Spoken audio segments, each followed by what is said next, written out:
You've been watching the podcast, yeah? Yeah. Do you think we're doing a good job? No. Why? Because I wouldn't be a good friend. We've done this for 5 years. How long was DST? Come on.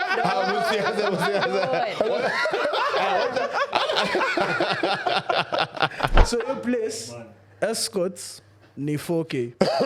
But not get this, unajua sasa shida mnafikiria escorts mshaanza kucheka. So aliniambia the clients, a particular guy who comes actually analipa for like 2 hours, so ni 8K. Na anakam tu kumhug akilia because apparently he suffers from ED na wife wake umbully home. So anakamingi kwa dem like anamhug tu anamlilia jegi. That's ukwendethe. Kuna time nudes za masangu zilileak-ish. What? Adi? Ladies and gentlemen, lads and lasses, Wananiita Papito from the Sandwich Podcast. And you guys have been asking, where can we get the merchandise? Finally, we have simplified this whole matter. Go to thesandwichpodcast.com. You will be able to access all our merchandise there and be able to make purchases quite easily from there. So go ahead, get your merchandise today. Piga luku, wacha wanawake wa kushuku.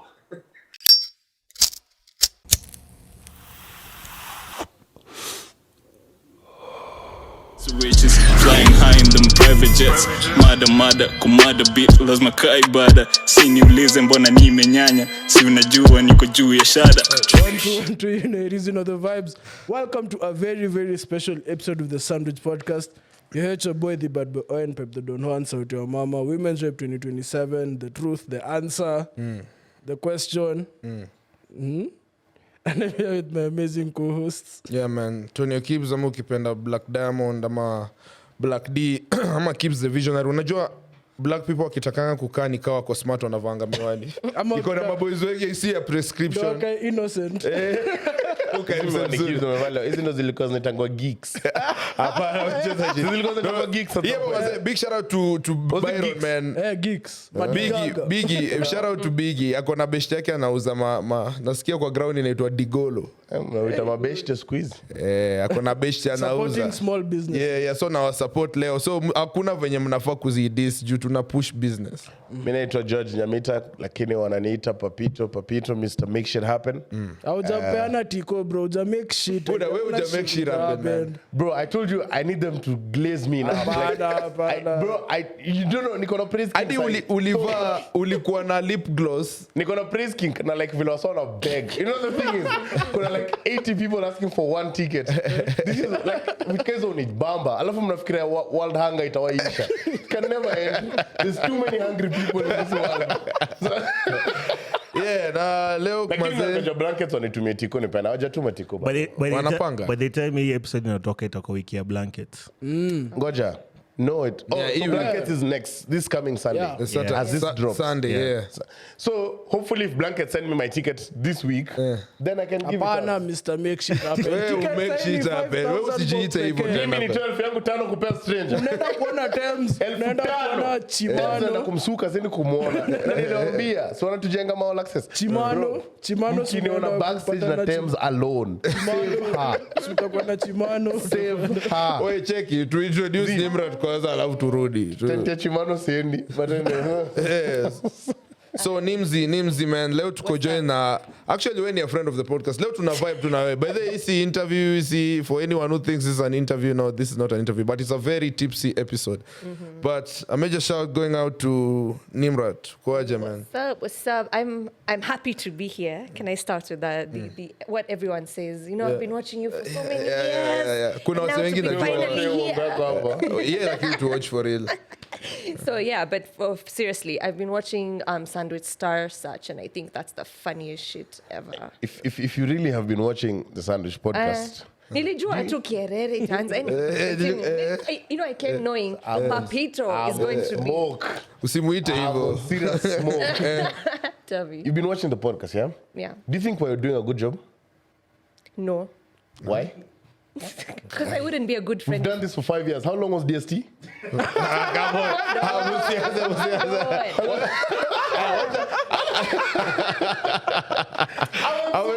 God's You know? Okay, so now explain to us. No, Let her try. I was actually going to say I wouldn't be a good friend if I told you guys you're doing a good job. Because you know why? You don't need people to lick your ass and tell you fake things about your podcast. Oh, you're doing so well. And then, you sit into that egotistical point of view. Yeah, we're fine. We don't need to do anything. We don't No, need it's to not do about better. getting complacent. It's just, Yeah. the validation of, so far so good. No. We've gotten to new heights. We're the first podcast to ever do a live show in this country. Yeah. We've been a lot of fast. We've done a lot of fast things. Pioneers, really. We've been pioneers. We've influenced people to start podcasts. Double-sided tape, chop chop. So I was coming here on Smoke to ask, why did you quit podcasting? Well, No, ako hapa anaendelea. Labda okay, I actually want to ask. I want to answer that question. I love it. I didn't quit. I didn't quit. I'm still around. There's nothing in the works, but I didn't quit. Literally. Sometimes I've always thought about things this way. I mean, all of you would know in this room. If you love someone, what do? You pursue them, right? You chase them, you pursue them, you ask them, you tell them your troubles, you communicate your troubles, because what's the bottom line? You want things to work. So what happens when you let someone go that you love? If they come back to you, it's meant for you. If they don't, it's not meant for you. Rupa Kaur literally, 2025. That is, right? It's as simple as that. So I didn't quit. Kuquit in Amanisha, I was like, I left. I like you, man. You're so PR trained. Of course I am. You think I came here? You think? Lakini politically correct. Mimi nilikuwa ngoja sema fuck Ashley. And your Would you CEO, that be was on already another done podcast? anyway. But Or would you start another podcast? actually, I don't know. I'm traumatized, to be honest. No, if I'm being real, like I'm traumatized. My mental health. I'm joking. My pookie. I'm joking. Watu wanasemanga wanasikiza pod wanasikia nikai na watu wa depression nini vile unaisema msee nika wewe ndio Yeah. But imagine karibu ninge depression. So like that's exactly why, again, when you chase somebody, you don't chase them to a certain level. You just like Speaking of depression, let me ask you guys. Do you guys believe in therapy? actually do. And I think Miss we all J need jaribu it. though. I feel like I want to try therapy juu at some point kuna mtu ashani suggestia cheki si tujaribu therapy nika Do feel you believe in therapy? Recently I've started to, cause kuna stuff imekuwa ikihappen side ya mzae huko. Mzae mgani? Mzae real one. So nilikuwa nadhani ni bother, but anyone ananipea listening ear venye na vent, I really think I need a professional to talk to. No, but okay. Tell me why you think therapy works. I think you're the only one who maybe has done therapy on this set. So tell me why you think it works. I tell you why I don't think it would work. Honestly, it's a 50-50 thing. I also don't think therapy completely works. However, it's what you do. At the end of the day, it all boils down to you. Your therapist will say, oh, your trauma is stemming from your childhood wounds. She's going to give you all that ABCD. But if you choose not to do anything about it, that's it. So I don't think therapy will only work if you want it to work for you. If you get in there with the mentality, or this doesn't work, or it's just doesn't work for you, it doesn't work for you. Alafu therapy comes in different forms. Like the therapy we know here is mostly talking. At you go sit into a room and then talk to a therapist. But there's so many other kinds of therapy that Shuke kidogo. yeah, Unajua? I mean, my mind was somewhere else. But yeah, there are different kinds of therapy where you can involve somatic Sun hasn't healing. Sun hasn't said. Somatic healing where it's about your body, sports and things like that. So therapy comes in different ways. But yeah, why don't you think it works? This is why. So number one is my thinking. Yeah. You see, a therapist is someone that I go and see and I give them my money, okay, to tell them my problems, for them to give them their solution. And this is what I mean by that. I come and I tell you, Kibbs has done 1, 2, 3 for me. So you as a therapist, what does that do? You put yourself in my shoes to view Kibbs' situation from your perspective, to give me a solution that would essentially work for you. But therapists. Una project kwani nani Yeah, alikwambia uende therapy? Can I Tuwe- finish? Nani ni dem gani? Can I Ex? finish? Kwani hizi batera kwani hii month itakuanga mental awareness month ama isha? Okay, Can it's I actually finish? PCOS Awareness Month. Just saying, by the way, shout out to the women who have PCOS. Yeah. September is PCOS what does Awareness it really Month. stand for? Polycystic ovarian syndrome. So basically, you have cysts growing outside your ovaries, and it causes menstrual problems like excessive hair growth, fat, insulin resistance, and yeah. I'll get back to that hair growth story, but anyway. I wanted to. No, I need to get something. I have a lot to get off my chest today. What the fuck? What's a bucky Hapo kwa Oh nywele. my goodness. First of all, before I even continue, I just want to say I am drinking water from my branded cup. Production, I'm just zooming. Kamera yako Mko ni sure? ile wewe unaangalia kamera Angalia ile mbaya. kamera. So, kuna Ngoja nimalize kwanza, boss. This is a very Relax. tipsy If episode. you can see, my name is branded and by these guys from Kenyan Lifestyle who are big on sustainability. This is ima na kutumia tumbler mnatupa nini. So kama mnakunywa maji kama mimi, mnakunywa kwa vikombe kama hizi. But this is what I was saying. I don't think therapy works because I'm getting someone else's solution, as in how they would solve that problem. You see how me and kids would solve a Yeah. problem? I understand you've gone to school for it, 1, 2, 3, Yeah. da da da. But end of the day, unataka kuniambia what would work for you, unataka kuniambia actually I think kibs are una form cut But off. if you knew Mbona what was unasema going to work kibsa? for Anasema you, mtu mwingine.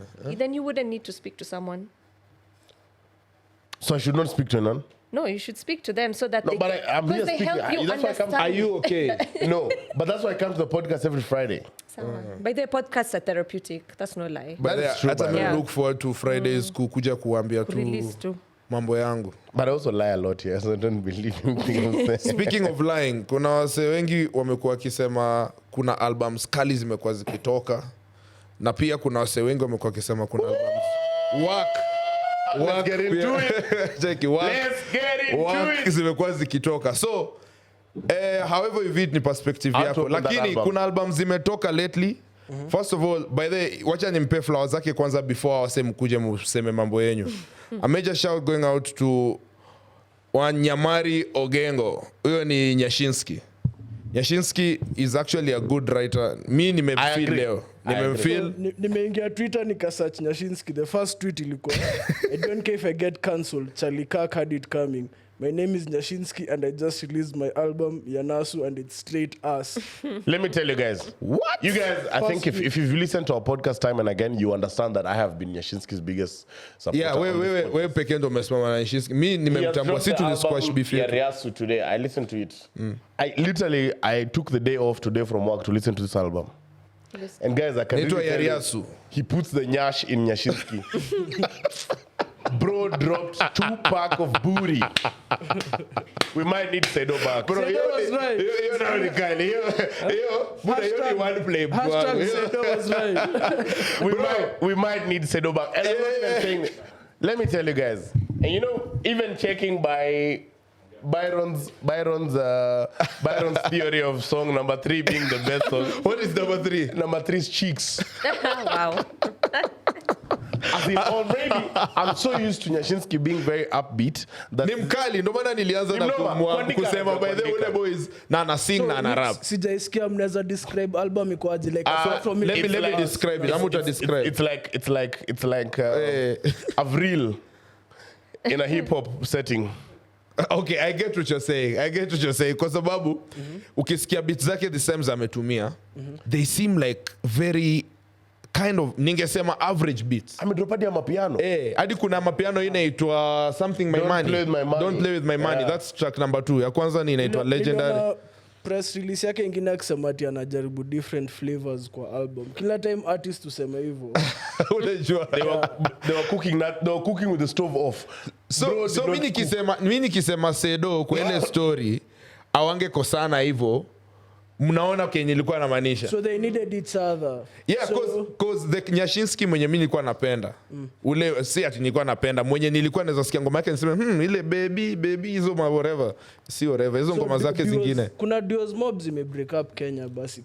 Kuna an issue ya Kenya na si apart from. Okay, wacha si wewe usiseme Hata sisi kwa usiseme DST hapa. I think work in a group setting. inakuanga ngumu. Unajua watu onangi hiyo kumanage different personalities wenye. So I think venye walienda court, Nyashinski na Sedo, kila mtu akona venye Nyashinski kumbe ni greedy pose. Na venye Sedo alikuwa mtu mhumble, yeye hata kutoa distract, yeye alinyamaza tu. Amekuwa vindicated sahi ama? Nani? Sedo ako fiti. Sahi hadi Twitter ukienda utaona wase wengi wana Twitter. Niona Sir Alexis alisema ati enyewe umse anahitaji Sedo arudi. Lakini Sedo amedrop ngoma zozote. Amedrop ngoma na Chris Kage inaitwa Kameshika Signal.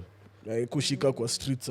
Kameshika Signal Ni kali. Kameshika Signal huko saidi ya majuu ya Twitter. Ground ile. By the way leo nafili kwa live show. Sharo Chebweno, Kogmak, Otwanito, Miracle, Chemwizi, Francian.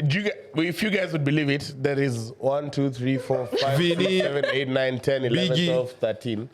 13 people in this one sitting room. This is a 30 square meter sitting room. Man, there is one woman and you can see her. You know how crazy that is? Chukua snap ya nyuma vile Should put this behind a paywall. lazima yeko hapo ichape hivi ipige lance.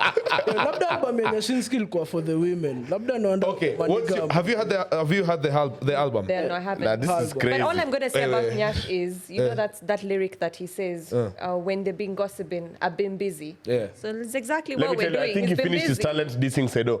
Because, Your album ilikuwa kali kuliko hii. the EP, To Whom It May Concern, was an amazing. Bro, and you know me, I feel like I enjoy braggadocious rap, like you know, Had the talking hardcore. shit, like your stuff, Ya mi wengine wakidui mimi niko huku. You can take me anywhere, like unajua ile unajua tax sawa nalipa ni gross yangu, gross yangu ni tax mimi nalipa, vitu kama hizo vitu ni jazz ni like talk your shit. Na alisema hivyo?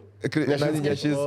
Tax gross mimi tax mimi nalipa ni gross or something along that line. Lakini hiyo line Okto angesema mngesema imechapa. No, msiguze Okto. Mimi na msiguze Okto. To Whom It May Concern is the best. I think it's about 28-29 minutes of pure greatness, and I think he really rinsed all his talent into that thing. Because when you come to listen to now what he's just released today, generally I love Nyashinski. I will go for Shin City if he's announced. Wait, so are you mad that he's trying new styles in the album?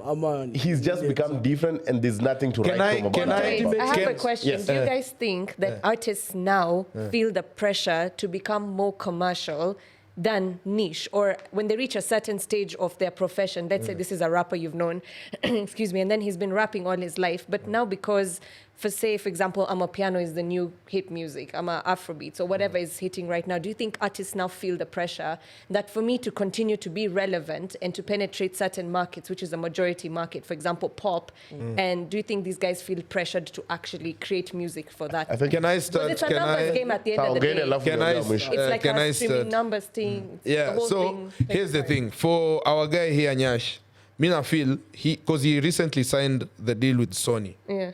The moment una sign deal na record label, Western. inamaanisha in as much as these guys will cater for your recordings, your music videos, everything, we jua wanachukua pia catalog yako. Most of them exclusively wata own catalog zako. Wanakuambia we'll take like 3 albums, So easy for 3 years, toa album kila mwaka, we need bangers. Hadi unapoa KPI because at the end of the day it's a business.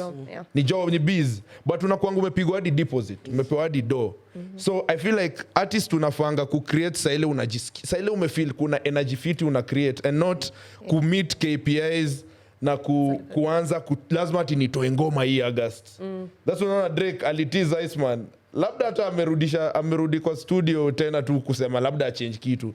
So mimi na feel sahi wase wenye wana sign na ma labels, hata Michael Jackson alisema Sony ni the devil. Yeah, so na feel sahi record label manze kuna zenye ziko fiti, but record label inafaa kuwa for mse mwenye it's almost like una start out so that by the time usha grow unatoka kwa label kuingia kwa kitu yako nini washa kusaidia. You know, in no sentence have you answered Nimrat's question?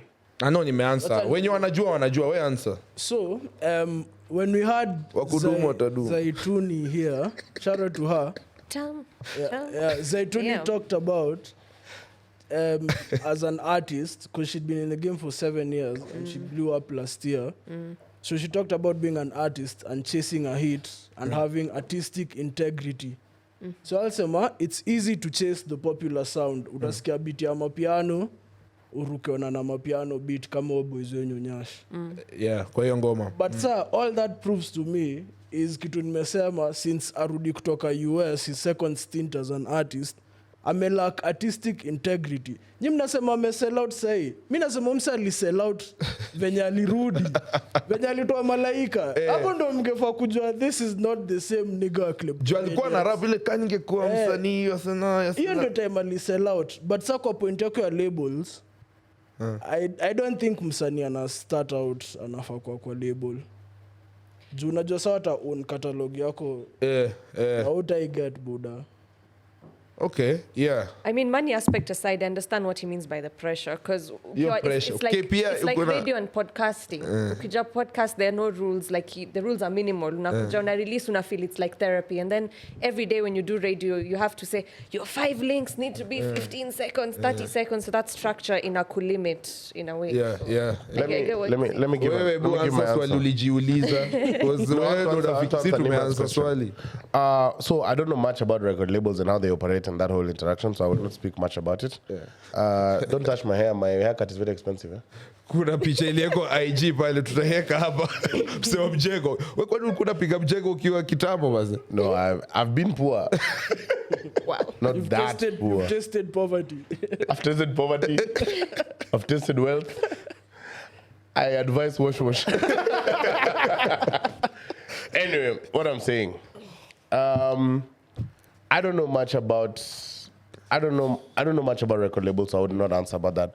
But when it comes to the pressure as an artist should not move you to remove things that maybe don't even align with what you think is cool enough. If this has been your structure of operation, then I think you should stick to it. Following Owen's ideology of Nyashinski's second stint of artistry, from when he came back from the US, where my phone came from also, I thought China. after it was paid for in USD cash. China. You know, so, no, tofauti ya Nyashinski na simu yangu, ni simu yangu iko na bigger catalog. But what I'm saying is, what walitoka US though? But this is what I'm saying. The second stint, he's been dropping bangers, bro. From the first song, which was Now You Know, came Akina Malaika. I think Malaika was a great song. Did very well. Come until now. Then you listen to today's album, and it's a totally different Nyashinski. I even texted one of my friends who we love Nyashinski, and I was like, let me read the message that I sent to her. I told her. But hiyo album imetoka lini? Tena uli. Leo asubuhi. I told her, listen, today at noon, I texted my friend Lorraine, shout out Lorraine. I said, Shin might be losing his mojo, I'm afraid. Song 6, 0 bangers so far. 0 bangers so far, I'm afraid. She said, this one is not as upbeat as Like You, I agree. Lakini ipe time, it will grow on you. I don't think so. Exactly. Reason being. Say no. Even as he's tried new things. Ben Sol tried new things with the after party Namanga, and after party. Namanga, Chupa kwa Chupa. Yeah. And those are Ben Sol Bangers. is a super Ben Sol artist. is That was not superstar, Ben Sol's man. style of But Ben Sol singing. is a better artist than Nyashinski. Shut your mouth. By far. No, actually, Okay, you know what? yeah, I actually- might- Actually, yeah. No, you're right. Wote ni wakali lakini na mimi ningetaka msi anaimba ananiimbia hivyo. So you see, in party and after party, Ben Sol tried these new things, and I remember people hating on it in the beginning. Yeah. I'm not trying to say that at some point I'll stop hating on this thing that has dropped today. But me, I never hated on Ben Sol's album on day one. I always believed that was an amazing production from the. I still listen to You it. don't think it will grow on you? Ben Sol dropped in July. When Spotify Wrapped came out in December, he was my number 2 artist. That's how much I listened to his album. Because, you see, as an artist, he did try new things, but it worked out well for him. Bro, hizo mangoma kwanza zenye alijaribu that are out of Ben Sol's space of creation were amazing. Like, he did so fucking well for himself and for the production and the artistry in the music. So I don't think we can excuse it in the sense of oh, this is not what he usually does, then don't do it. But I have a question though. So I don't listen to Nyashinski. So the content he's rapped or sung about before this album ni different than hii ya saizi. Nini? Ama kwani Nyashinski rap about nini? Mi ngoma zake most zenye nimesikia except Na difference ya hii album ni juu kama ni content mnachukia ama ni beats mnachukia ama ni unajua kama ni kuhate lazima tu hate objectively. I think Paps naweza kuambia vizuri but mi ngoma zake vile So you rap nimesikia about nini na ni nini amerap? You rap about anajigas. Mimi ule msee, I tell you, hata kwa ngoma kuna anaimba vitu zingine kama So anakuwa vulnerable, amtaki msanii atoe. fuck no, kwanza kuna ngoma inaitwa sijui partner in crime. Who the hell is that shit? Hiyo imenibamba. Bro, tunajua Hiyo imenibamba. Okay, let's talk about the songs that you like. Amwezi kuwa mna throw shade to what do you like about it? Tai Chi only. Tai Chi ni Tai Chi is a kali. good song. Tai Chi your beat ni I love kali. Tai Chi. And that's Nyashinski's type of music. If Hapo alichukua ya Sedo bro, kuna kidogo. ngoma inaitwa Dubai anasema vile anapenda bangi lakini haivutangi Dubai. Who the hell gives a shit about you smoking in Dubai? Misgender Dubai. But si labda maisha yake imechange sasa. Si ana rap about life. Say Si life yake sasa ni Dubai. Kuna ngoma inaitwa Celebrate Life. That is not Nyashinski. I need Nyashinski to say celebrate death. okay. I don't know about Kuna that. ngoma inaitwa Grateful. Who the hell is this nigga? Si labda hiyo ni dedication kwa God, wife wake, watu No, wengi. sasa amefika different point. Unajua haya, check Yo, unafanya ni Ted Thompson na No, mimi wacheni mimi nimpatie flowers zake. Hata juzi amenyoa dread. Oh, so ni rebirth. Ni rebirth. Huyu si ule Nyashinski wa Bring dread. back Mimi the lost Nyash then. no, sikia, hizo dread amezeeka mahali niko sure utupangi. Ndio ile siku yenye anasikia kuwarudishia mambo yenyu anazi. So but how I feel Unasema maskini ndio uza dread. Kuna dread zikiuza online. ayo ukisota ndio uza dread. Yani hood bankruptcy kuuza PS, kuuza dread. Dogi yako bro, wewe ndio ufikie point unauza dogi. Dem unajua dem ni $40 tu. Inamaanisha labda una pesa ya kubai madress sasa zimekurarukia na nini. Wait, Nimrat, I have a question. Speaking of, Who are your favorite Kenyan artists? okay, let me not continue. Okay, favorite Kenyan artist. But I All don't want to time say and currently. I don't want to say favorite. Okay, let me just list guys that I like listening When to. you merang. So of course Ben Sol, Njerai, Yeah. hey Biggie, Big. and who else? I love what's her name, Mandy. I think Mandy's really cool. Mandy, So wacha shout out to kubatimba. Mandy. So that I used to listen to Nviri, but you see the sentiments Ooh, is that you that have. beef? No. Wait, by the way, where is No. Viri? Hata before tuende mbali. Turn me up. Talk Where shit. is Viri, man? Ni No, mapenzi na Nviri is actually boy. he released Juicy. No, like, nasikia couple he of moved months. to Mombasa. Maybe Like he, maybe juu ya he moved to love. Mombasa. speculation. Arudi huku. But It's anyway, true. He's moved. Alinishop here. Oh, he told you. Sawa, mnikumbushe niombe kitu off mic. Anyway, yeah, I just wanted to relate to Pap's sentiment about Nyashinski. See the way he did something different, even now the same way I feel about Nviri. Like when he was singing about his heartbreaks, we were connecting. Pombe and then, sigara. you know, you gave us that kind of a feeling. Then now we kind of fell off from that wagon. So on top of my head, that would be that. Obviously, Karun, I love her like from before. Right now, she's not doing like a lot of music like that. But Karun, who else is there? There's quite a bit. But yeah, mainstream. Of course, Bien, like how can you not say Bien? Kuna mahali naenda na hii, but let me just ask it. Oye, najua utafurahia mahali naenda na juu itakuwa My ina lead favorite to a artist. certain beef. What do you think about Toxic lyrically? Nataka kuona kama ameshika uptown. Unajua wamesema Toxic ameshika mpaka wase wa uptown na downtown. The issue, or what do I think about him as an artist? Like, or yeah, about him going have to you where- listened to his music? No, Do you of love course. his music? Yeah, I don't say love the music. But nimeisikia, of course, No, because I'm of on Kiss FM, by the way, on Sundays. So we do play Toxic here and there. But I thought you were asking me about that gig he did for For the Titan. government. Yeah, I thought that's what you're referring to. No, but no, no, what no. about Toxic? Yeah, there's that. You're just trying to see if I knew No, Toxic. Steve, like kenye ilihappen ni niliona wako na beef na umse anaitwa Tipsy G. You know Tipsy G? Yeah. So the thing is Tipsy G initially alitokea akisema that walijaribu kupiga ngoma na Toxic akakataa collabo. Kasema mimi siwezi work na nyinyi. So akakam on the internet kusema hivyo. Big shout out to Tipsy boys wangu. Tipsy alitried kumoffer advice. Sasa Now we actually need to get so tips on hapa ndo advice ilifika. So vile alikata collabo, si Tipsy ametokea kusema cheki. Uboy alikata collabo na mimi nini so ikatrend. But kenye ka happen ni after that they started saying watu ushuka like sasa unaweza kuwa juu utashuka so upunguza kiburi.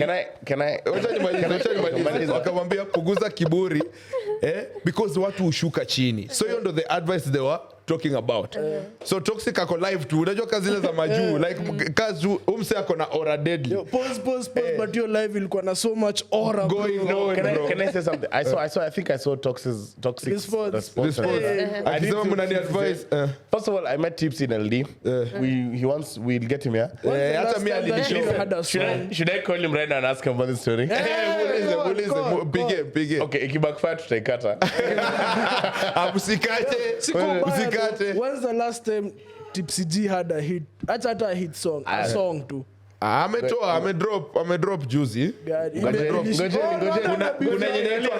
Kuna ngoma yake inaitwa Tipsy. Hello. Sema donga. Niko poa sana wajibu. Siko mbaya vile watu wanasema. Niko live on the podcast. Kwanza ulikuwa unafaa ukuje. Uko free lini unataka ukuje hapa tuko na kesi kubwa sana na wewe. Jina mmeniweka. Acha basi nakutafuta next week.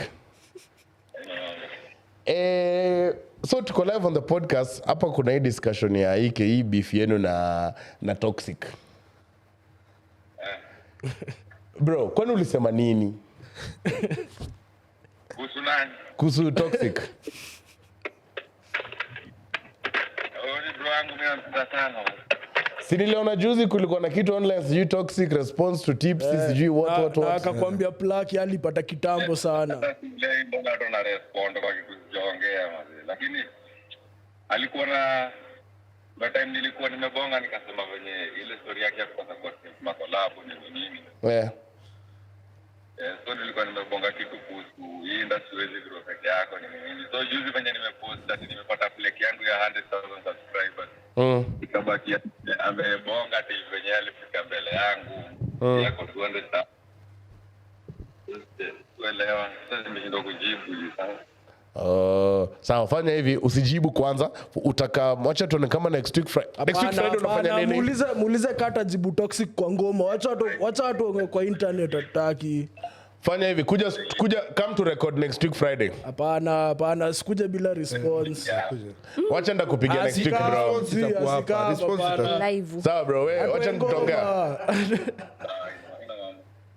Wewe ni mjinga kwenda huko. Wewe ni mjinga. Instagram, Twitter, ingia booth. Toa this. Toxic agenda booth. Mimi niko team Tipsy. Toxic agenda Instagram live like a bad bitch. Acha nikwambie. Toxic ni the big Tofauti Toxic na Kerimati na Kuna. Wote walienda kucrash out IG. Acha nikwambie. Nimesema ametoa ngoma juzi so ameanzisha hii beef kujipromote. Nani? Tipsy G. Hajatoa ngoma juu ya hiyo stuff. Simesema ametoa ngoma juzi. Anasema Tipsy kijijibu. Ametoa tu ngoma juzi. Sikiza boss, najua. So nika hii beef itampromote. Aya, sawa, sikiza basi. Mimi nakwambia, najua unapenda Toxic, but this is what I'm telling you. Grau kama unapenda. Sisi kama wetu wengine wa ile grau wengine, mimi kwanza sasa automatically you guys know but anyway I'm Team Tipsy. Na sasa juu Toxic alienda Instagram live kama Kerry Martin, sasa tunataka Tipsy G atakuja hapa next Friday. Toxic anaweza kuangushia ngoma pale live blankets. Unasema nisha make arrangements na mapolisi, mimi nakuja na security shauri yenu. Nakuja na wasoko na maglock. We are going to let bro, wala lazima nitembee na mabouncer. So kama unajua unataka sijui kuja kunisumbua siku ya blankets, ujue I love my shooters around. But what I'm saying, in 1 year Toxic amefanya more than yeye amefanya. You must be sick in your head. Can I tell you why? talk apart from if backbencher didn't become Si backbencher. backbencher pekee. Toxic would Na literally be kuna a Chinje, chinje, hakuna kuna mambo hood, mob, bro. hakuna ngoma kali. Listen. By the Name 5 toxic lyrically I songs right can now. name right now Chinje, Hood, No, Magnificent. don't name Chinje Actually, and wacha backbencher. tu ni put Usifungue Backbencher. simu yako kwanza. Wacha ni No, put no, up name- views zake no, za no, no, YouTube. usifungue Ni views. argument Just name ingine. 5 toxic songs. Wacha ni kuambia. Jua ngoma Story. hizo wanazifanya Wacha- kama fans. Story, Hood, Magnificent. Wacha ni pull up views zake za YouTube uone from numbers wise. Bro, numbers. The only people wana compete now ni Toxic is big right now. I agree. Akona ground. I agree Pia with vile you. kuna time ile TikTok ilitokea Tipsy G alikuwa hot. Una get? Hiyo TikTok vile ilitokea alikuwa hot pause. But unacheki alikuwa everywhere na perform kila mahali. So ni venye tu msanii ni vile unatoa mangoma na venye ina hit kwa ground. Ndo venye unabukiwa na ndo venye unapata more money. his lowest views ni 75k kwa ngoma ya a year ago. Na nani? Na ni lyrical video toxic lyrically. Hiyo ni his lowest views 75k. Hebu sema views zake hizo za ngoma zingine. Highest Chinje nilisikia kwa so 10 million from side kama highest 12 ni million. 10M Nini? Chinje 10 million. Backbencher 6.7M, Magnificent 5.9M, Sick 5.5M, Hood 3.1M, Confirmation 2.4M, ile yenye wasol kwa nasema imebeat 2.3M, Ganyo Bad Flowers. Bad Flowers Ile ya 2.3M, mapenzi walisema toxic ameweza kuwa soft ni. Wrong People Freestyle 1.5M. Bro, huwezi cheza na umsi numbers wise. Numbers ni deadly. Sina kwambia ni hot Wacha ni side. pull up Tipsy G. Tipsy G TikToker bro ni like more than 15M. I love the ignorance that comes with these people. Si They want tunaangalia to. views. Of course, numbers don't lie, but you guys. 'Cause you know, mimi we need niko to look at neutral it hapa, from hapa a mimi sichagui. like as Tipsy pia from a ni boys holistic wangu. point of view. Don't look at it just at your. Listen, if Tipsy G and Toxic lyrically had a concert on the same day, before anything else, even for anything, for my safety, I'm going for Tipsy G.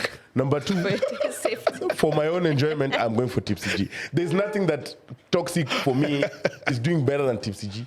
Ai Buddha, where are you argument yako? Wait, But for you. now- And that's what I said. Yeah, it is a completely subjective discussion. But objectively, he is doing something better than him. Numbers is inaonyesha. Objectively, Toxic has just, and this is the same thing I was telling you guys about Tyler and Sips Beatty. drink. Please man. Awe usirudi cheki. No, cheki. Usirudi huko. Kwanza tu acha nikupatie Kwanza I'm nyingine. in love with Tyler. Ati? Acha nikupatie nyingine ya madem. Kati ya na nataka kukuletea Kenyans. Kati ya Saru na Femi One, nafikiri nani ni better? Oh, first Not of all, ski. I will start by saying there is no better Kenyan female artist right now. Right now. Today, 19th of September 2025. There is no better female artist than Sero. Rap or Now to answer your Like hip hop. Oh, Tuingie si hip hop, tuingie rap. to answer your question, Oh Buddha. I think Femi Uno is a better artist. I think Femi One is a better artist. Even Diana Codes is better than Let me- no. Wacha niulize moto zaidi. Nzerai or Nikita? Music wise. Ya Nyamita najua. Sema. Nikita. What the hell? How the hell? Why the hell in the world do you think that is wrong? That is so correct. Unajua ni kuna rumors TikTok. Tutawekea kuna rumors wasio wanatoa hadi mavideo akisema wewe Nikita alisema venye undo crush wake. Bro uko kwa gossip za grounds. Si sahihi. Sasa usimko wewe Buddha. Jamaa hapa mjaka analewa kidogo anapiga kila Nikita, wewe msee. umesema Nikita. Nzerai Nikita? Ai man, wote ni mabeshte zangu mnaniseti sana. Hakuna best. Kingoma ama kini? Kingoma. Biggest kulizi zeka mic down. Biggie zima mic tunajua answer yako. Biggie said Jerai. I'm with Biggie, by the way. I'm with Biggie in Jerai. Jerai. Because there's something about her that just connects to your heart. Especially if you're I a hear lover that. girl. Musically, yeah. Yeah. Big. Me, I'm saying Nikita because I it's not see just you. about the music, man. No, but Buddha. purely from a Wewe unaona Rasole demo Yeah, I know. No, Did you see that video and Ombachi's band? I have seen it. Bruh. Bro, si Ombachi alikuwa anaishi 6th floor after Nikita ende sasa yako 3rd floor. Ile duba yeye ya nyuma.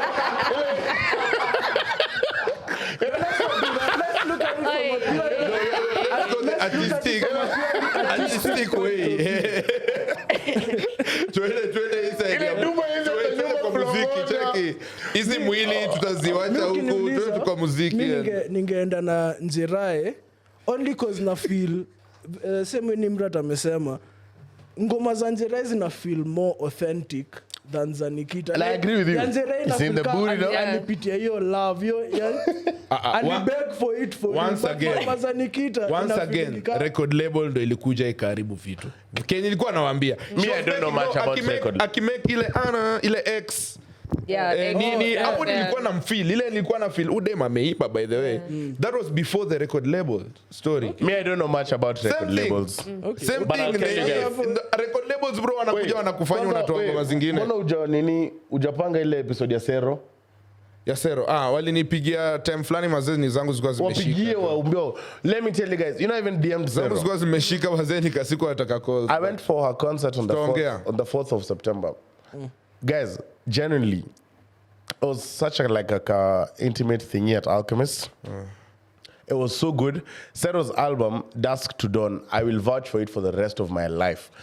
It is so amazing. There's zero skips, or maybe because, I don't know, it has a bit of Luo, but it's largely Swahili. So watu enda utafute Sero wenye wamjui. Tafuteni By the Dusk way- to, I'm telling you, mi naonanga vile Byron advertise wase hapa. Mi nawaambia. It has a lot Buy of the soul. deep. I listened to it. It has a lot of Buy the there's deep. emotion. Okay. Buy the deep, manze Sero ni mbaya. That's a qualm that I have with musicians like her, not with her directly, actually with myself. Let me rephrase that. Yeah. Like, it's so upsetting. Do you guys know, like, especially if you understand Kijaluo or whatever language they're singing do. in, Yeah. like, when you do, I feel like even if I had all the teachers in the world, for example, a song by like Costa Juang or like... Not too much on my king, but Wow. proceed. It's not for Hey yourself. ladies, hey It's not for ladies, hey now yourself. ladies. Hey. Not too much on my king.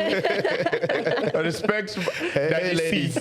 Oh, please, relax. So I Daddy was OGs. like, you know, even if I have that song translated or those lyrics translated Yeah. to me, it's never gonna hit me the same way it's hitting someone whose first language is Luo, and that is something I have to live Can with. It's crazy. can I give a response to that? I don't think you see music, it's like how they say music and comedy are different. Have you heard Yeah. people saying like a joke in Kikuyu sounds better said in That's what I'm Kikuyu saying, than, yeah. than translated? Yeah, yeah. With music, I don't think it's the same because once you get the harmony and you get like Feel. you know the flow of the song. Like if I say, if like there's a song Sarah and Costa that have done together where they say, "Anaheri nyakachieng." You don't know what that means, but when I tell you that means, I love you forever. Yo, you have You'll be listening. Uko na kasauti? You'll be listening to it. Bada. Please. Ground imekata hata sisi. Nyami Daddy out in studios 2 weeks from now. I'm here me and Sarah are out to save the Kenyan music. Me, Sarah, and Bien and Costa.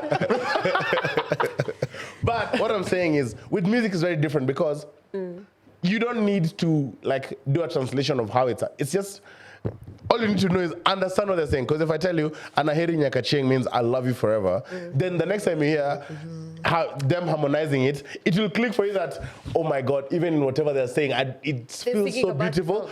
Because even me as a Luo, when I listen to Luo music, in my head, it just happens that there's like an listens to a automatic lot. translator Yeah. that now puts it into Swahili Like, for yeah. me to, like, you know, the processing power of it, for me to get it in whatever language. I think you guys can support what I'm saying, right? Like, because you'll hear a song in Luo, but for you to even enjoy what you're saying, the translation happens within you. Yeah. It's the same that it just happens that maybe because I know both languages, That's then what I'm it's saying. easier. It's easier. But if I translate it for you, it also makes it easier for you to enjoy it. But my rebuttal to this is kuna some words haina English translation, because you know English is a very shallow language. Like Yeah. generally, it's like it's too shallow. Mwonyo. So there's some feelings and some emotions that do not have an English word to it, but they have words for it in other languages like Arabic and just ethnic languages.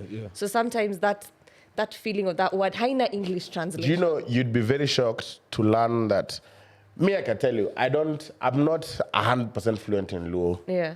Austin there is, Byron is like 20%. It's just the definitely. almighty. But we are going to cut 15.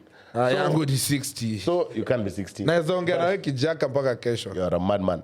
But what I'm trying to tell you, you'd be very shocked to know that in 99.5% of these songs that are done with a bit of Luo dialect in them, which is partial, it's literally usually basic Luo. Like, inakuanga ile Luo ya kikombe okombe, mesa. Like, it's such basic Luo. Kunanga tile kijalo watu wameka ile ya ndani no. Nairobi. Taya sinita. Taya ni ta. But me si feel ka ngoma Kirisim na taya usidizimie ta. So it's such a basic Luo largely. Phonetics. So, so it's very easy if you get someone who can. So this is your sign to date a Luo man. but si feel Okay, no Max. Ule anaklapa kona 2 wives. Hata ukino Max. but si feel hata music unahitaji kujua words bora ina feel poa music Yeah, is of about course, bunny yeah. sijui shit anasema but Bro, now there's like now Luo songs that have proper Luo. Like me in my car, Kibs will tell you, we've listened to Musa Juma. I cannot tell you what half the song means. Nilikuwa kwa gari ya umse by the But unajua niliambia gari nachagua mtu wa kupea ngoma gani. hapana kama we ni msee kijaka inakufanyanga usikie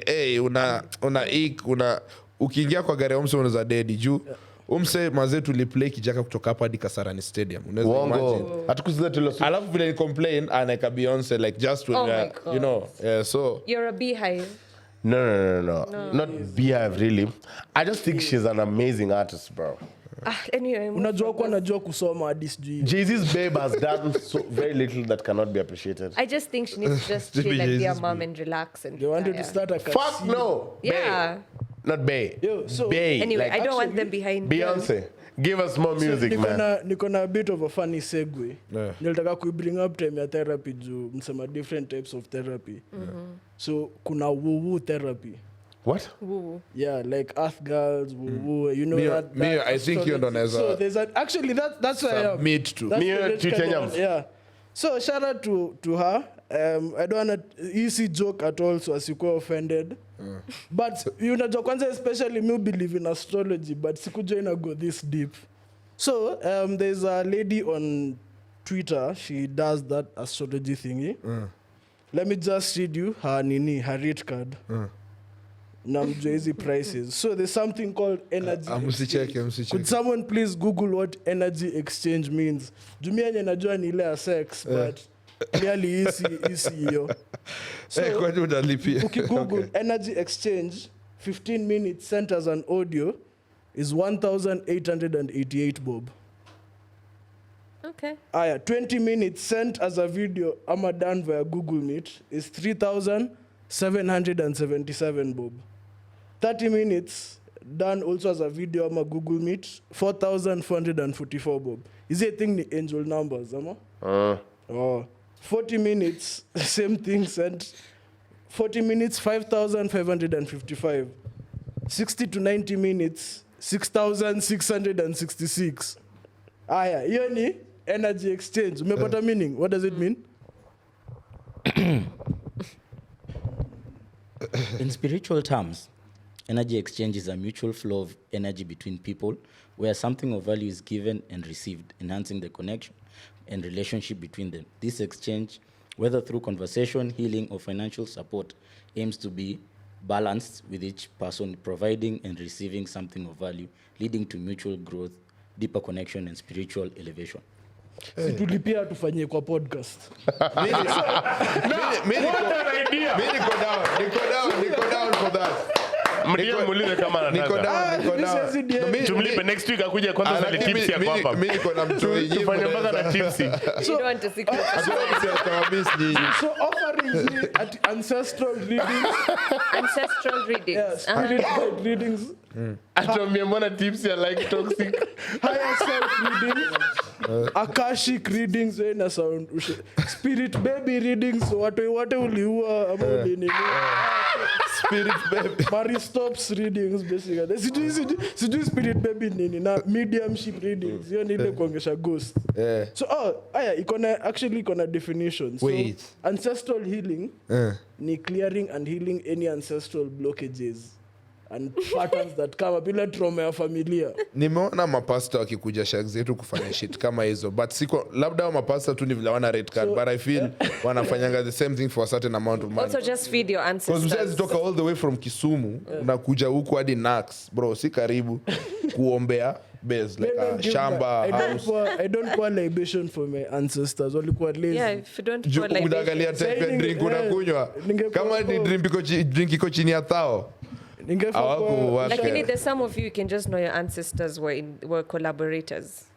Like maboys wangu wenye watu wako na mabuda zao walitoka waliona uso ya mzazi kwa ganji.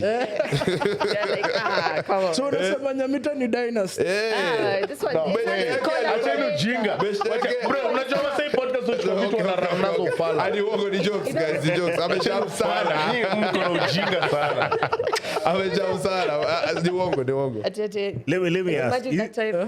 Like ni unaza meet na physically ama ni zile no meetups? So I think when anaongea ama sumcall wewe baya hatuwezi tumuite tu, labda hataki energy zenyu zikuwe disruptive in person. Unajua mnaweza patana useme wewe ni producer wetu na unalipa, si tukupe tu do ulipe akam tu link tu hapa sawa, Kibs atalipa pay less. To link to kwanza kuna kitu inaitwa energetic realignment, yani realigning down towards a particular energy only after clearing me and there's bro right now I'm beefing with one of my very good friends. I might need that realignment. Amko sawa. Wait, umesema ni physically like no, done via the only people ni mwana wanafanyanga even go to OnlyFans, wale wanafanyanga solo creator. Oh, nafikiria no massage we hot dog. Wanafikiria nuru massage. No, but mbona hataki commit though? Sijui wewe mbona unataka commit hivyo in person? Unajua unaweza fanywa reading breakdown uanze kulia hapo. Na sasa sio pia ni part of the payment. Tawangu sita na ukose kunibembeleza nikilia. 6,666. So 6,000 hizo ni sandwich ngapi? 6 sita. Kuna place flani. Na unajua wewe siku hizi mimi hata tei yatakunywa of course Gilby solo, but kuna place flani kwa tunaenda, mimi nilikuwa naendaga inaitwa Ambo shit. Deep yoje. So place Ambo Gardens. Some of the Ambo Gardens bado wako na nyama nyingine tamu sana. Sana. Sana. Wewe unajuaje? Sinajua Ambo Gardens. So your place escorts ni 4K. But not get this, unajua sasa shida mnafikiria escorts mshaanza kucheka. So aliniambia the clients, a particular guy who comes actually analipa for like 2 hours, so ni 8K. Na anakam tu kumhug akilia because apparently he suffers from ED na wife wake umbuli home. So anakamili kwa udem like anamhug tu anamlilia jegi. Lazima ukwendeze. Eyo hapa hivi ni Tonyo Kibs, ama ukipenda Black Diamond ama Black D ama kinyutaniita to the visionary, but nime break hapa hivi kwa show tu that tuko na new website www.thesandwichpodcast.com. make sure make a the before sandwich podcast. Yeah, that's our official one. So mazee utapata merchandise sky hizi, unacheki vile inakaa fiti.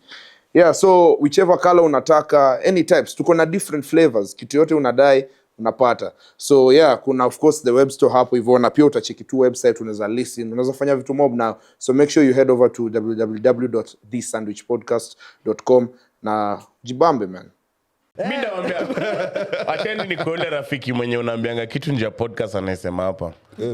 There's someone I know, there's a day we're out and they were telling me if you guys have driven outside Westlands kama ile barabara ya Kavali pale Westlands Road, hizo ma alleys near GTC nini Electrical. you're gonna find the CSWs, right? Yeah.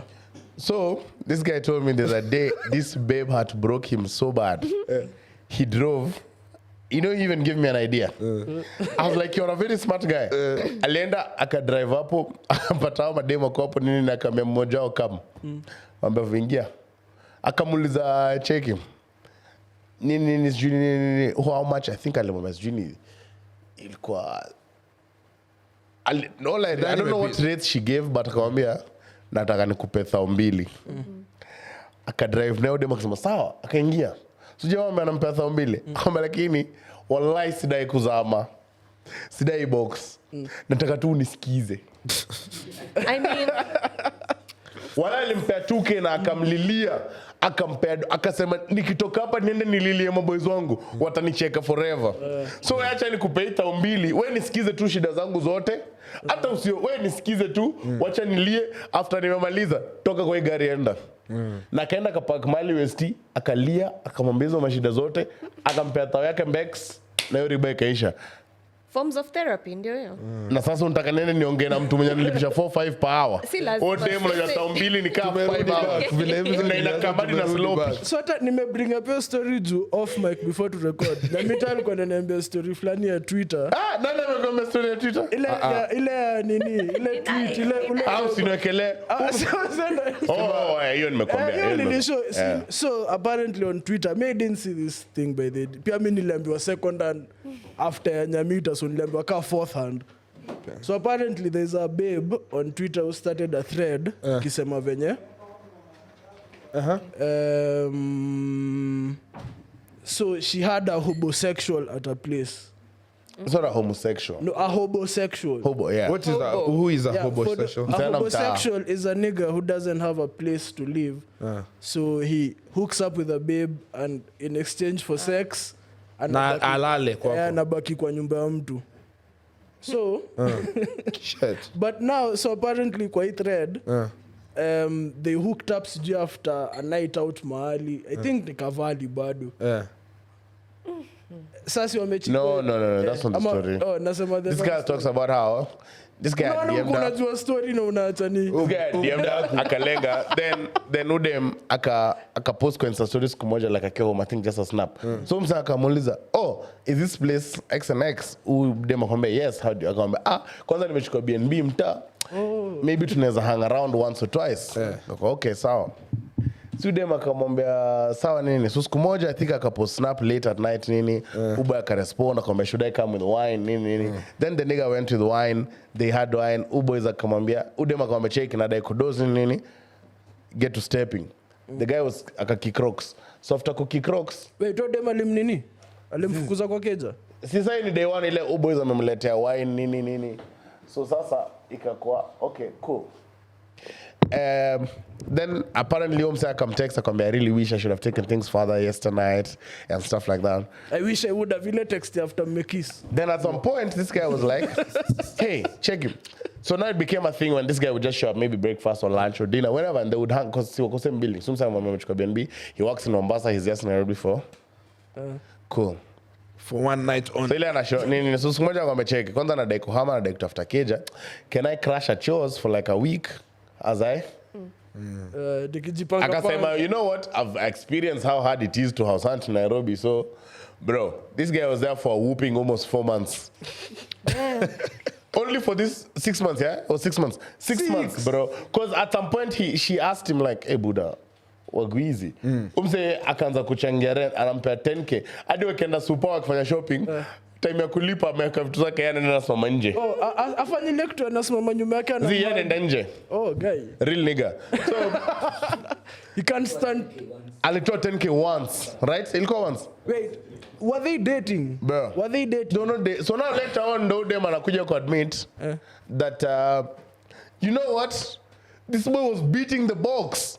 Not only was he beating the box, he had ED. Oh my god. Shit. First of all, So hata hizi lipa na ile currency ingine. manze wezi lipa na cryptocurrency. But that's now the problem is the problem is I genuinely think for you to accommodate someone in 6 months, someone who has ED and it's like Alikuwa you're getting anakula nothing. box car 6 hours a day. Maybe his tongue was working. Yeah, maybe. Maybe Ni kama Mami- yeye maybe imedusa Mami- Ama ulimi. walikuwa wanacheza bazokizo huko Delhi. 2 fingers in the thighs. Ikikata kusimama foreplay na kuanga usiku yote. You know how now me the funny part about that story is someone was like that your story ED it has to be a lie. There's no way umeshituna uboy hizi time yote. Hiyo I think Akasema vile. tumse kumbe alikuwa na aningido but do yake mingi ilikuwa inaenda kwa treatment. So where was the treatment being seen? First of all, I'm telling you, from the tongue. Sometimes you don't need the dick. That's what a lot of you Have you don't have you understand. put someone ushaeka msee kwa keja yako just because Nah, I have too many questions. I don't know if I should answer sasa them. kwa fuck hiyo story ingine Sometimes my mom watches this podcast. like ushaeka msee kwako just because mechi ilikuwa fiti. Yeah. What? That was so Or not kuweka as in for a long time because I can't share my space with Yeah. someone for more than 24 hours. 24 or okay, maybe 42 hours. 2 days maximum. But yeah, why not? It's like payback because like if you get a good service, Okay. you give your waiter a tip, right? Yeah. You give a waitress a tip. Right? Unampea more than a tip. No. It's just hata kuna levels za hizo vitu. Let me tell you guys. Yeah, You know, there's I levels. genuinely don't understand how people get ED. The idea that unapewa box It just ni doesn't. kuidha. kuna yo unajua Nyawanga aliongelelea ile day hapa, shout out to her. Yeah, shout out. Alisema some of the reasons ama Alisema kuna moja alisema ni lifestyle like vitu na stress na pia vitu na dishing. excessive Pombe. masturbation. Excessive drinking. Yeah. Acheni kujiguza sana. Yeah. I mean, although niggas apparently should do it once a month for prostrate. Yeah, especially kama msee mwenye unakuanga kejani uonangi like ukuangi active man. Ushaulizwa ile swali, are you sexually active kwa OC for the first time? Do you remember? Yeah. Na mimi nilikuwa na masangu, nilikuwa naendanga OC na masangu. Yeah, so Can't say that Mimi shit. nilikataa. Unaweka tu. mimi nilikubali but now hiyo macho alinipea kwanza jua mimi ndo na drive so sisi muangalia like hey, it was some crazy time man. But umesema ushaeka msee because of that? Yeah, just for like I told you, a day maximum. What's 2 the days. most you've put up with in exchange for good dick? Nothing. I Like don't a put boring up with guy, shit. maybe msee hata ana story I don't do but that shit. naye anacheza kucheza mchezo. I don't do What that do you mean shit. you don't put up with shit? Like msaki make a mistake ni hivyo. No, it's not about that. It's before we even get there, I need to connect with you on an intellectual level. So if that's not happening, You're a sapiosexual. When is Yeah. sapiosexual? I Eh, baboyo wangu wengi basa wezi hapa.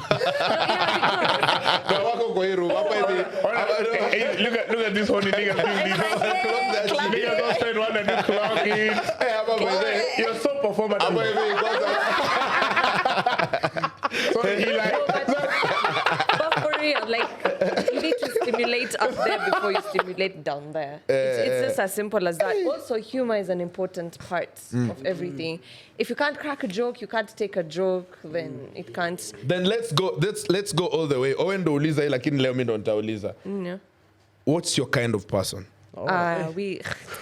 I thought it was one of those kind of tricky person. questions. Yeah, no, it's not even a trick. It's one of those interview questions. we ni nini So ndo who's your type? msee ana tiki box na yako nani? What do you look Seen on for my in a boxes. Okay, height. Let's be superficial. Height. Yeah, I don't like short men. wow. Traumatizing. Kuna jamaa fulani ako na hoodie na kofia na specs. Sitaki kusema jina yake. Ona ndevu. Pesa gani? So yeah, height, for example, is our body type. It could be just look like you move around. Usukume hema hema. You know when this guy went downstairs. No, hiyo hauko unafaa kuona hiyo. Hauko unafaa kuona hiyo. People you are in the room. Fuck. Itabidi niseme nikiingia hapa napiga tu press ups 50 hapa kwanza. Napiga tu press ups kwanza. This Next time guy- nikipata na wewe hata job. Unanicheki tu nimepiga ma press up. Kwanza ile mguu ziko juu hivi. So Okay. yeah, don't be like Tonyo. You know this guy barely could Kumbe you breathe. saw that. I saw that. Tabidi nimejiredeem. Anyway. Tajiredeem. So yeah, just look like you can move around, be healthy, be a good person, and just say the truth. If it's another bitch, just say it's another bitch. Don't you think don't some gotta be people lie to sneaky. protect you like from kuumia zaidi? Clock it. Even ndio inafanywa. Huko nyuma watu wana clock it sana. They hide something to protect you. Do you think someone do you agree with the fact that maybe ushaificha kitu kwa mse but it was because you don't want to hurt them? No. Wakijua ukweli. No, because they're going to be hurt eventually. Because the truth will always come out. You'll always find out something. There's nothing that may remain between watu wawili. Never in this world. Na vile watu wabaya ndo uishi for long. How okay. Yeah, so I feel like the karma will get back to them anyway. So if you hurt me, I hurt you type of vibe. But otherwise, it's fine. But yeah, just be a good person. If it's another bitch, tell me it's another bitch. Usinisumbuwe akili. Like, don't beba mi ufala. That's all I'm trying to say. Because girls usually can clock a lot of shit and guys just refuse to understand that. So even if you're the most handsome and you have the best cars, if I can clock that you're taking me for idiot, I'm out of here. But what? No, that's not true. What do you mean? That's not true. Let me tell you why. I don't want to know. Did you say you're in Clock love? it. Clock it. We're not clocking Let me it. tell you. Stop. Episode of Let me tell you. clock it. We're not clocking Can I it. tell you why? Because babes forgive convenience. Umeclock. Huko nyuma mazao wacha bogi umeclock. Ndio bogi na clock. This thing you're saying here at your, it doesn't matter if you have all the cars, all the fuck that. That's straight BS. Bro. Kuna usome kwa runda huko na. But maybe that's a broke babe. There's no. Period. No. Wait, You're not looking nothing. Women from- no, watu allow me wameclock, to endelea. Ndo finish. nasema endelea. Wewe hujui Nataka vitu. wewe uendelee. Cook. Mimi siko kwa ground. So let me tell you, Kaa I've nyinyi seen nyote. women from great backgrounds, Yeah. families with money. Yeah. But in fact, they even forgive men who don't even have money that is enough, like, to give and match up to her. But just for the convenience of either they like give me some certain attention, either they Good talk sex. to me enough, good sex. Let me finish. Box eater. Kuna say like, so before you know nasema party, oh, you could have all the cars, you could have all the money. Shut your. Let me tell you. You know what else BS? There's babes who have decided, you know what? Me, I'm willing to actually come second. And not even come Yes. second. As long as at the end of the day you love me and you choose me, have your way. That's what I'm So saying. that's why I'm saying Yeah. it's very easy for people of, your biological gender to forgive convenience Right. as long as life for them is easier. Yeah. Whatever you do, have your way. But if at 6:30 p.m., 8 p.m., 9 p.m. you're coming back to me, baby, do whatever. Exactly what I just said. I just said, if it's another bitch, tell me it's another bitch. The problem with guys is they're taking you for idiot. And now I want to spin the then thing. we're not on the same page. let me spin it. Because you're saying, Yeah. if I'm taking you for idiot, then Yeah. you're gonna leave me. But that's Yeah. not true, because I could be taking someone for idiot, saying Byron is. How many cases have we seen where people are even where your boyfriend is gay? Yeah. But they're carrying you. I'm not true. So me, I'm saying Nah, Byron. he's not. No, he's heterosexual. He's not gay. He's heterosexual. gay? Sapiosexual. I'm not gay. Hetero. If you're to flip the same scenario, men do the same thing. They also do the same No, thing. I don't think so.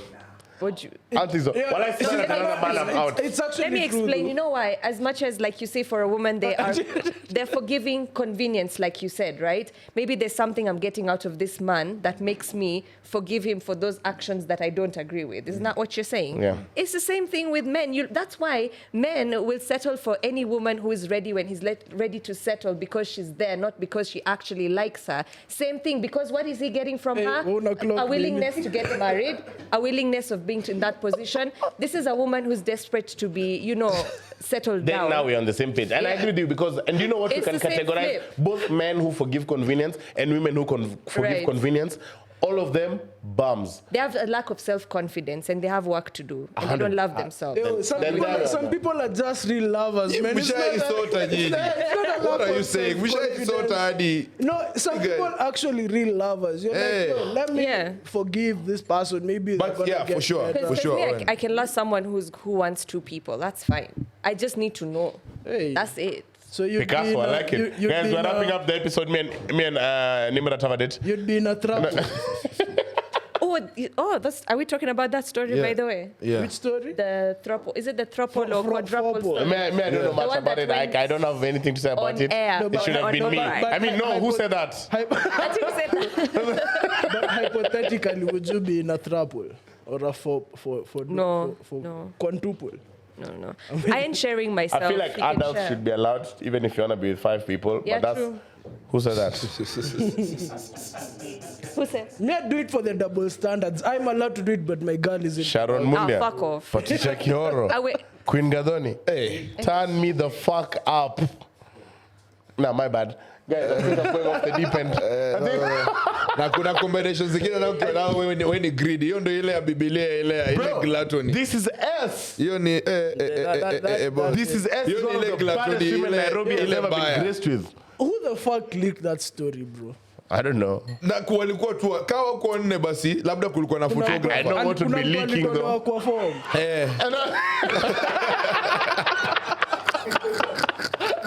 Hakuna idea hapo. Huko wana clock musical. Hii nimekwambia ni wako jokes. The idea that unanijenga already niko idha.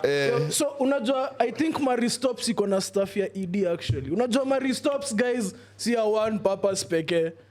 Juu yeah, iko na vitu mob. Ni OC. Apart from spirit babies.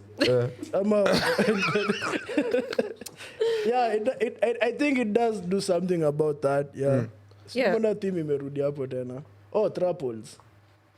Anyway, I don't like Twitter because guys just took that whole story. I went like, oh my God, how are they? This is what's happening in Nairobi. And I'm like, I feel like our parents used to do all of this stuff. Hey. Whoa. No, first of all, I saw a bit of TikTok which I agree. Nataka kuachapia. Sasa alikuwa anafanya nini huko kwa kambi? Nani? Para budako kwa sikarao. Bro, niko na story ingine deadly. Yenye mjisiposema hii episode.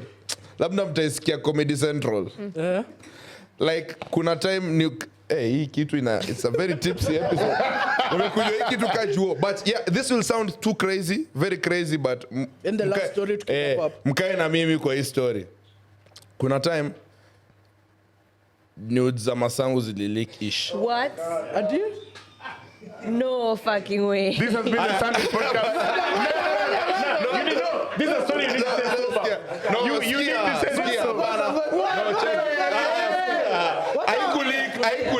I could leak eventually. Group chat. But no.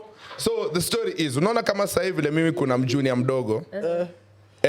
Sasa nime like for sasa kama sasa anasimama hadi anashika vitu akikimbia, hadi anakimbia akiona distance ni fupi anakimbia mbio. So anasumbuanga anaweza anguka, so unaweza mchukua, umweke kwa room, umweke kwa bed, kama tuseme umetoka kuoga, uchange tu. Si ndio? Uchange tu cause ni mtoi mdogo, hata maybe ajui hata kumbuka anyway. Aya, so kenyili hapa ni masangu alido hiyo stuff na sister yangu mdogo, but she was slightly older. She was older, sijui miaka ngapi. Na hiyo ndo time Facebook ilikuwa imetokea. Hiyo ndo ile time mimi sasa niko na kabambe fulani but kanaingia Facebook. Hiyo kitambo like unaingia Facebook na messages. Like hiyo my time. So kenyika happen ni sister yangu alikuwa amechukua simu ya masangu na ilikuwa tu yeye ufinya vitu tu. Iko Facebook. Ameangalia picha, anapenda kamera. So sasa hiyo masangu ndo ametoka kuoga. Ana change tu. Sister yangu amempiga mapicha buda. Amepiga picha through Facebook. Oh my gosh. Sawa. Alafu sasa ile masangu akasikia. Akasema, "Wewe, sasa ile ati wewe, hebu leta hiyo simu hapo." Sasa hiyo mtoi ni kashafinya send. Na ni ile time yenye ili kupost kwa timeline nigga. Hii uko kwa taka uko kwa timeline na uko mzae. Bro, mzae yako training.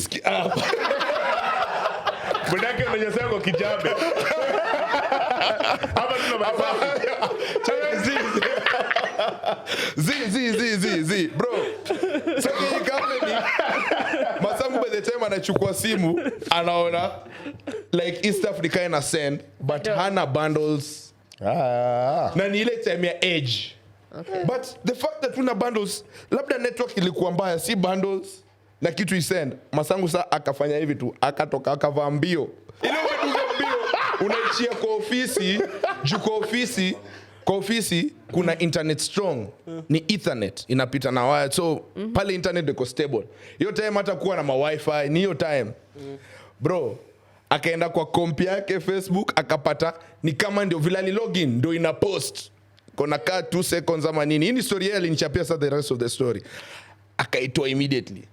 So hopefully hakuna msali wao na but jale itashinda paka leo but tuko sawa. That she happened to me. But una get hiyo shit again happen to you. Yeah. To hii story ya mwisho accidentally posted shit on my Snap story. Oh my God, what's the Badala ya handle? kutumia msee.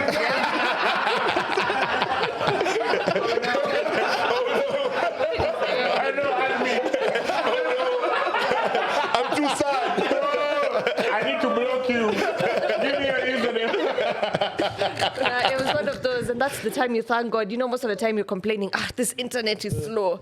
So I'm thinking I'm posting to, there's public story and then private story on Snapchat. Yeah. And this wasn't just me. That's the problem.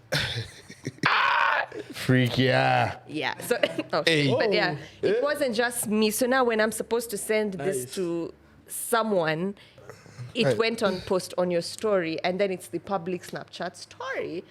Yeah, in like 2 seconds I took it down, but no one saw it. But I know that fear. So by the way, next time you record on Snapchat, just put airplane mode in case. So, yeah. So you do that all the time? No.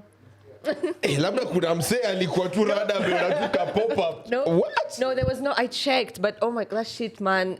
It's like you pray to the God that you didn't know existed. Just like, please, God, someone just remind me immediately, because since tunafunga, sai niwaambie tu story about his story. I want to tell you guys a story about someone that you all know who posted, and it was there for like almost 5-6 hours. But hapana sasa kusema kwa podcast. Tabip. Ati? Tabip. One of Owen's top 2 worst rappers. Boo, that nigga, Barack.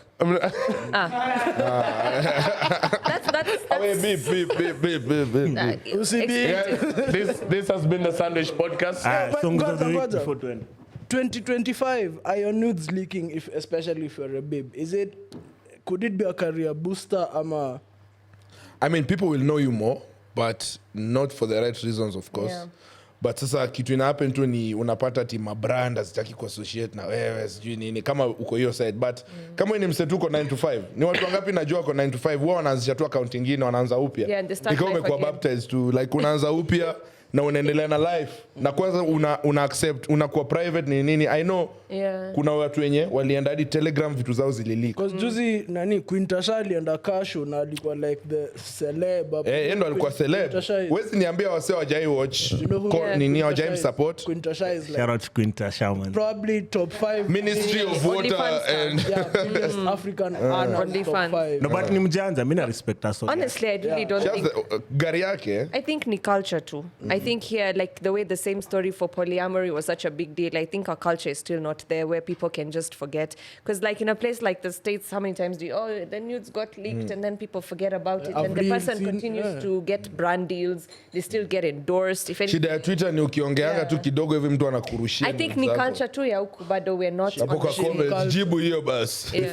Before tutoke hapo kwa Twitter. There was a tweet of yours ukisema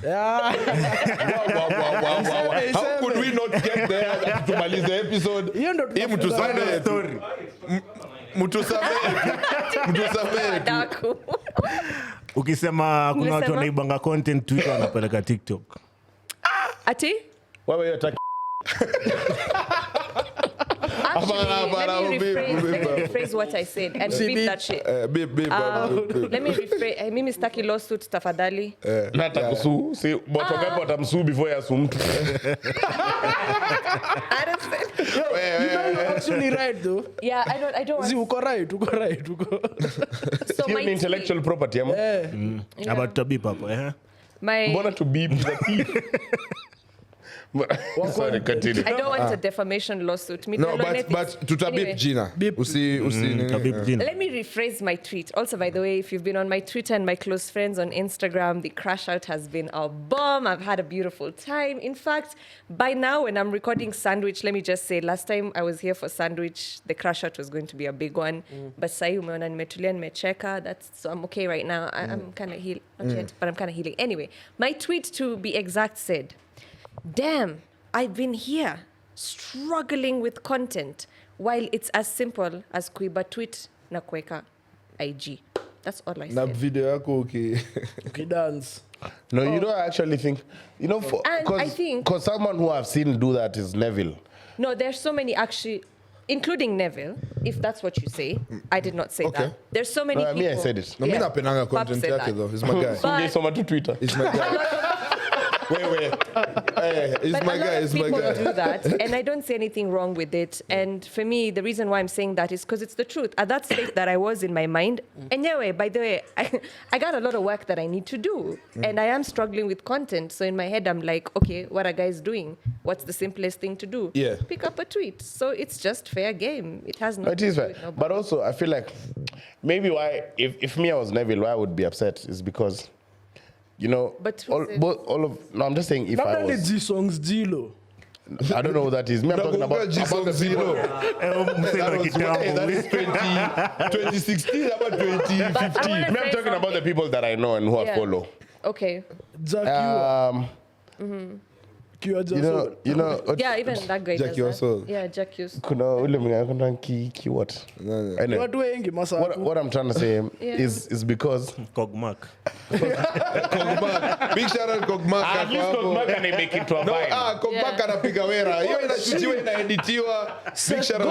Conceptualizing. But Shout out to Seth. what I'm saying is, if I was Neville seeing something like that, because I mean, it is Mbona not. unasema wewe? Can I finish and for you guys to understand? Let me give context why I'm saying this.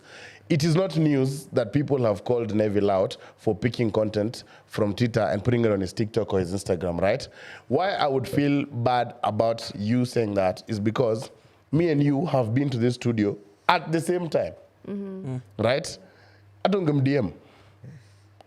Nyi wote mlikuanga mnarekod hapa. But kawa kuna vitu zao behind the scenes zenye wewe ujui. Wewe Ndio maana kwani nasa- wewe ni karao. Wewe kwani wewe ni budangu. Ndio maana babako ana kakitu. Acha no, hiyo hadi watu wamesema si. Huko grawe imekataa. Ndio maana nasema I support beef in all No, forms. let me nip that right in the bud actually for you. There's one thing that I learned psychologically about how group dynamics work. Number one, when you enter, and this is proven with some authors like in Mesaujina. Rupa kaoro. Yeah, so Rupaka. So the 5 things that occur when a group dynamic happens. Number one is when you enter one or when you're part of one, there's an already us versus them mentality. Yeah. And us meaning sisi kama mbogi, Sisi kwa sisi. na them. Okay? And that's natural. And then secondly, when you get it, a second thing that occurs when you're in a group dynamic as well is there are natural roles that take place in the dynamic. See, ati umeelektewa like you're the noisemaker, or I elected you as the serious one. They're just natural roles that just come up based on everyone's individual nature that comes together. And then the third thing is there are 3 roles. There is usually someone who is an ideator in a group setting. Hata ukifanya group project shule, there's an ideator. Mother No, I said ideator. Oh. Really Kuna back in. difference. I said ideator. So there's a person who's ideation, and again, he wasn't elected, she wasn't elected. There's an ideator, and then there is somebody who is going to be submissive towards these ideations, and then there's going to be challenges towards ideation. So depending on where you fall, you know how to maneuver. Now, to tie all of that in, those 3 things, it boils down to the 4th and the last thing, is communication. Communication, and I read something somewhere that says, if someone or anyone in your life wants to or values your relationship with them, even like you two, all of you guys, if you value a relationship, you will give room for conversation. Whether that conversation is kutukanana or it's to talk nicely, depending on however it goes. You're too wise. But Ostoko na kitu ya kusema hapa. I know Austin's going to Hiyo ni clock pia. Osto. but communication, hang on before Just Austin. before it goes in. Communication is key. So if you have placed room for communication and you're not receiving communication, that is a message to say, I don't give a fuck about you enough to talk to you and to communicate with you. You clap with 2 hands, not 1 hand.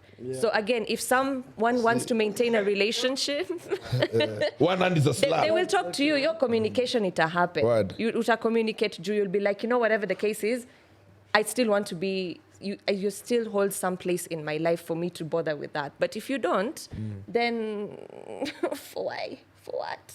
It's like you can't ongelesha a brick wall. That's all I'm trying to say.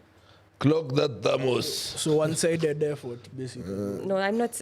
It's just something that I've learned out of observation. It's just simple because huwezi kuwa na group dynamic where everything iko sawa. At some point, you'll always have to argue. You'll always have to come. But if that arguing is also not happening, that just tells you you ain't shit. Fuck off. Simple as that.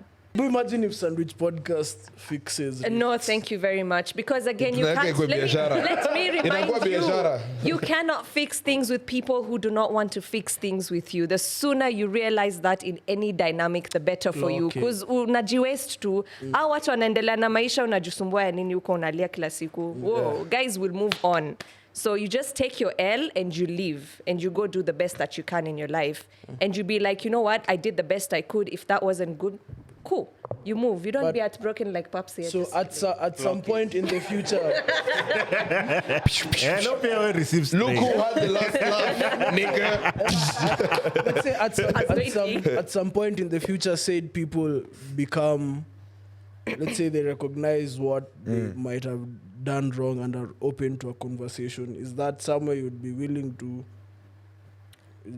do ama imeisha to like No, fuck for it? me it's about conversation. Are you able to have? But the fact that you can't have one tells me a lot about you. It's as simple as that. Because what makes you think these are the people who will come talk to you later if they can't talk to you now when you're accessible, available, and you've presented an opportunity to? What if they fear confrontation? Nyamita, see. Grow you the fear fuck confrontation. up. You're in your clocking your 30s No, at no, you no, fear no, of no. Respect confrontation. avoidance people. Ah, fuck off. Listen. No, At you fear of confrontation ya nini? No, respect avoidance people.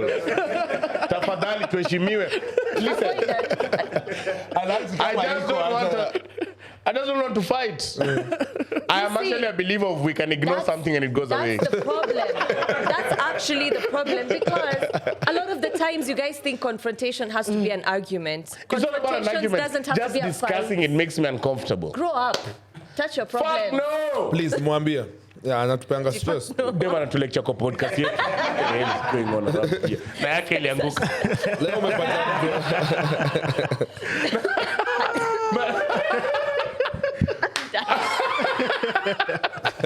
So, wait, check can't it. even Because the say last anything 2 to that. minutes tunafaa kufunga hii podcast. 5, 10, Guys, you know it's 2 minutes. 10, Yeah. 10. Yo, sir. Mimi nishaanza kuulizwa nyumbani tukule nini. Nakumbusha tu songs of the week. Oh, as songs of we the wrap. week, by the way.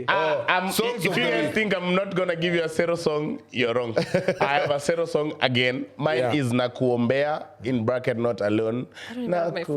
Nakuombea, upewe faraja. Siku zinazokuja, uone mwangaza.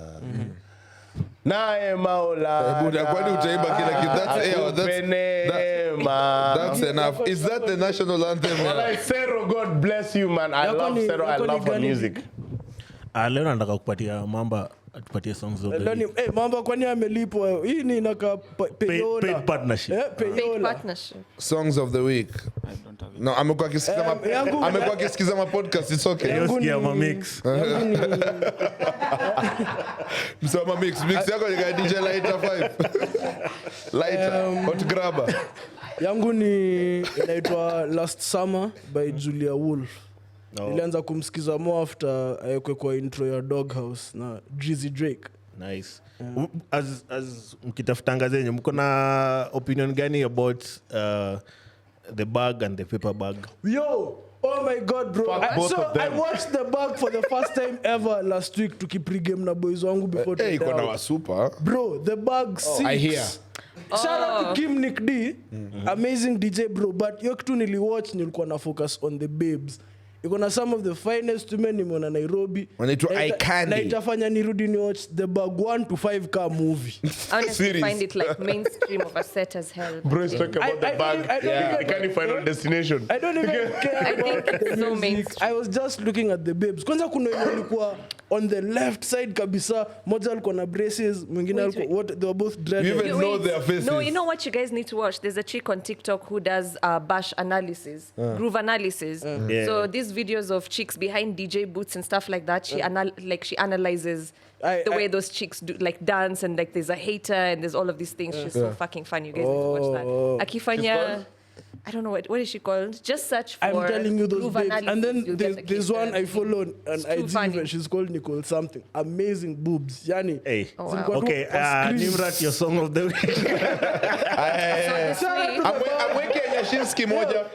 Hakuna Nyashinski. The bag iko wapi? Inashutiangwa wapi bro? The location. The Bro, I'll next- say what- the next one iko Mimi kwa niko na beef Saimara. from the bag. Mbona?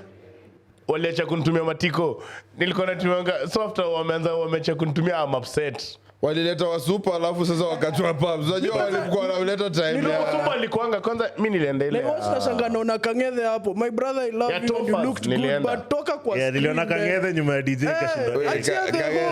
But unajua Kang'ethe ametrain kwa 100 meters runner. So anaweza dance mpaka asubuhi. Msishindane na mimi right now. Msishindane na Kang'ethe ku dance. That nigga can dance the whole night. She dance na yeye.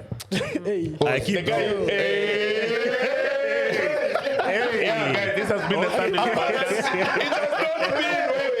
This has been it's okay, leave your truth. It has not been the sandwich podcast. Check it. Baba J will be coming back. Look, I don't want to say tire, but so I'll say something because I haven't listened to anything new this week. So I'll just take it back to Sema by Nani. Brandy Maina Njerai. What? Sema. That one. That's my song of the week. Kibbs. Me yangu unajua so sahi nimeanza kusikia a different genre of music. So siku hizi ninasikiza mna laugh nini sasa? Siku hizi nasikiza music classes. No. Niliwaambia black guy akishava miwani anaanza kuwa vitu zingine. So Miss Rachel. No, come on guys. So, but I listen by then nimekram Miss Rachel. I wish ningewapea mweke kwa playlist pia kwa wale upcoming fathers and but anyway, Miss Cuisine nasikiza ma Afro house, ma 3-step. So for me, naacha nieke moja kwani mtaniduia nini? Kwanza as a matter of fact, my events zote za 3-step, make sure mmeenda mta experience kitu kali. Msali nipeleka Koda na hiyo hajalipa. Big shout out to Koda man. Awase. Kwanza kesho naenda Jazzwork. So ile episode next kina Jazzwork. That's now my shit. Naona hadi kina tukutela. Hii hapa tukutela. Sawa. Amwendi Redeem Revival. Tunaenda pia Redeem Revival. Tunaenda Jazzwork kisha tunaingia Math Revive Redeem. Weekend kisha nilikuwa naambia brother yangu weekend kiazaisha na hajaona location. Brother yangu anaona location yangu. Weekend inazaisha na hajaona location yangu imeenda Muscles. Ambia baba yako I'm a missing person. What the bug 6? Iko kwa Mara. Sijui ama iko. Anyway, acha niseme ngoma wewe. Acha niseme ngoma. Nani ndo plug huko ni mwambie. Sema ngoma achana na ujamaa. Bonga na mimi. Isaka 6am.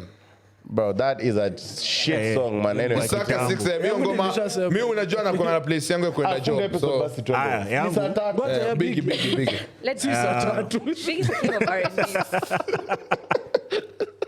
Shout out to Blankets. Nimekusikiza ngoma ya Joshua Baraka fulani inaitwa nini? Delilah, sorry. Delilah.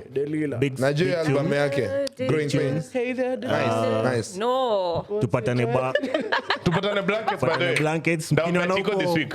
Mnigote. Endelea kucomment. Tukingoja Blankets atume tickets sio mimi. Blankets by the tunafanya ile stuff. Inaitangwa nini ile ya walk up kwa sasa tunauliza maneno. Vox Pop samani. Inaitwa hivyo. Inaitwa Vox Pop. So by the Blankets mkwerada mkituona na wewe jua tukikurecord unatokea hapa. So kama unatakanga kutokea hapa hiyo ndio opportunity yako. Tutafute mademo. Byron ana scout. Your scout wetu ni Byron. If you see me and Thames alone, save her. What does that mean? Nigga? By the time namalizana naye wacheni tu. This has been the Sandwich Podcast. This has been the Sandwich Podcast. Instagram ni @thesandwichpodcast. Twitter ni @thesandwichpod1. YouTube na TikTok. Hit me up. This Sandwich Podcast KE. This is a very tipsy episode once again. Na tutapatana tena next time man. Leo na feel nikani nimekuwa live show. I think tunafaa kufanya kitu intimate hivi. Wasechwani tu. Bye guys. Alafu walipe 5k. Tuambie Wagwan guys, the bad boy on from the Sandwich Podcast here, and I'm here to tell you that we have new merchandise dropping exclusively on our website at thesandwichpodcast.com. Merchandise consisting of hats, hoodies, and anything else you need, even mantongs. Switches flying high in them private jets. Mada kumada beat lazima kaibada. Si niulize mbona nimenyanya. Si unajua niko juu ya shada.